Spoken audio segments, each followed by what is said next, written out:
Another video already. We just had the 100 subscription special where we went over the lies regarding the sexual promise that the left has so graciously given themselves over the years. We have an article from The Guardian who states, anti-fascist linked to zero, that's right, zero murders in the United States in 25 years.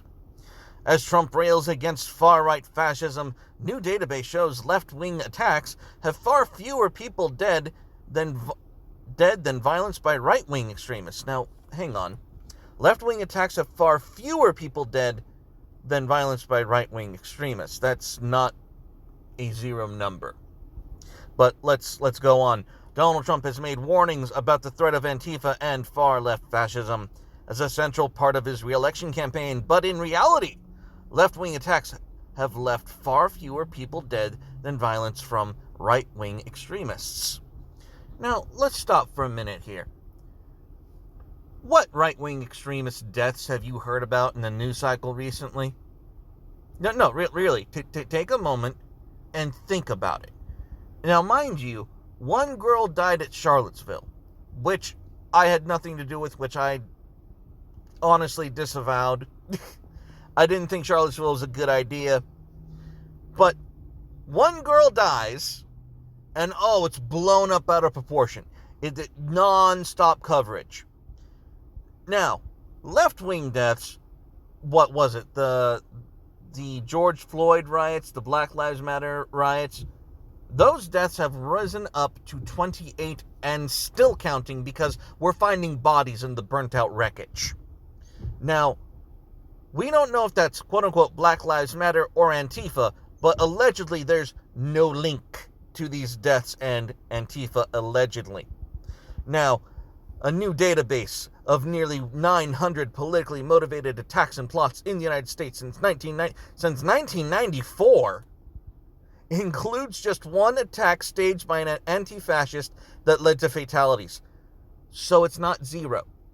Now, even you've debunked your own fucking title. Your own fucking lead debunks your own claims. You do realize this. But that's neither here nor there. Over the same period of time, American white supremacists and other right-wing extremists have carried out attacks that left at least 329 victims dead, according to the database.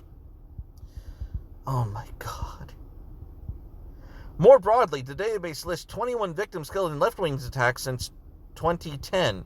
So, hang on.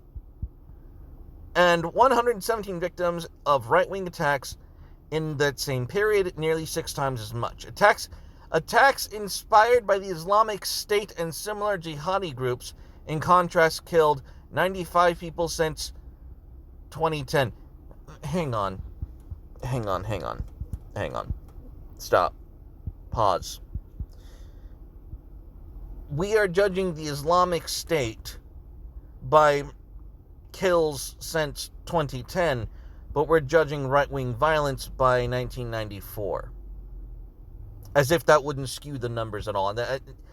As if there weren't a few events that happened before 2010 that would have jacked up those numbers phenomenally.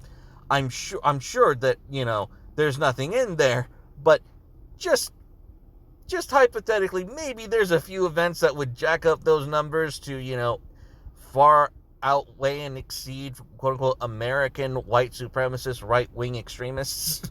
Just possibly. Slightly fewer than right-wing extremists. Alright, fact check. Left-wing violence in America. 0 victims killed in anti-fascist attacks since 1994. Bullshit. I can even name them. It's the retired policeman Dorn, who was shot in cold blood defending his friend's pawn shop from the riots of Black Lives Matter. We don't even know if that was a part of the riot. It was literally a drive-by shooting that killed that man. So, we already know that this is fucking bullshit. So, left-wing violence has not been a major terrorist threat despite all evidence to the contrary. This is literally the libelous version of that one that one footage that we had where the protests were mostly peaceful. Meanwhile, there's a burning building in the fucking backdrop. The database was assembled by researchers for the Center for Strategic and International Studies. Wow. A centrist think tank with international studies in the title. If that doesn't smell like Soros, you can't smell. Its launch comes as the Trump administration officials have echoed the president's warnings of violent left-wing revolution. Yeah, it's on our TV at Portland right now as we speak, and before that it was in fucking Chaz, or Chopped, whatever you want to call that bullshit. So,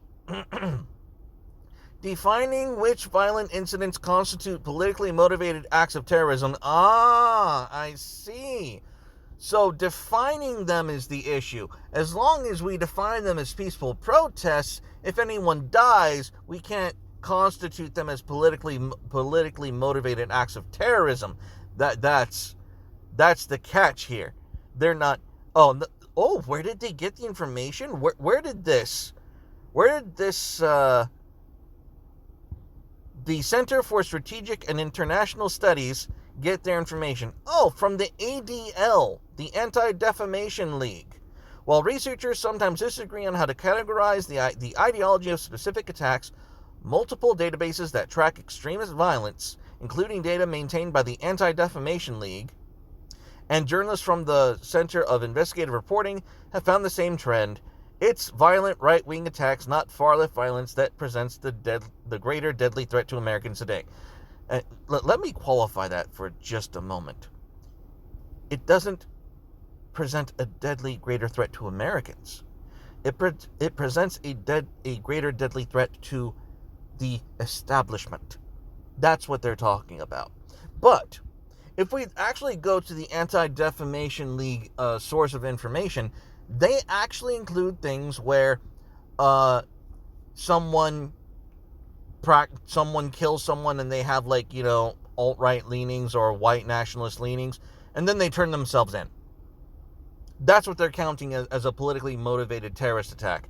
Or even more shockingly, someone connected to Lavoy Finicum, when they occupied an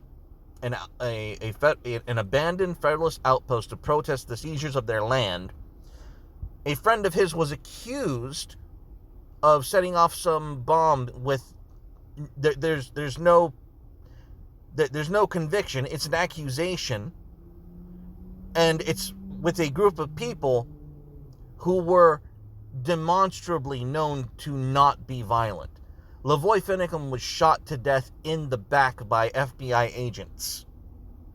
And they want to tell you that this group of quote-unquote right-wing extremists was responsible, allegedly, for a bombing death. This anti-defamation list is a crock of shit. Categorizing left-wing extremist attacks. This better be good. Most of the deadly extremist attacks of the CSIS researchers categorized as left-wing were killings of police officers by black men. Many of them U.S. military veterans who described acting out of anger or retribution for police killings of black Americans. These shootings include the murder of 2 police officers in New York after Michael Brown and Eric Garner's killings, the murders of 5 officers in Dallas, Texas, and 3 officers in Baton Rouge. So it's above 0, right? You've given me what?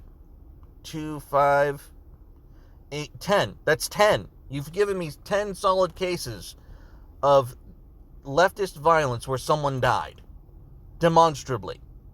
Some gunmen who killed police had ties to black nationalist groups, which extremism researchers at CSIS and elsewhere said they typically categorize as left-wing, largely because of the 1960s influential black nationalist movement. Black nationalist groups like the Black Panther Party were anti-capitalist and considered part of the New Left. Making that categorization is less straightforward today. No, it fucking isn't, you lying piece of this shit. Some researchers acknowledge since prominent black nationalist organizations express homophobic, misogynist, and anti-Semitic values that set them in opposition to the current American left. Okay, so that's the real crux here.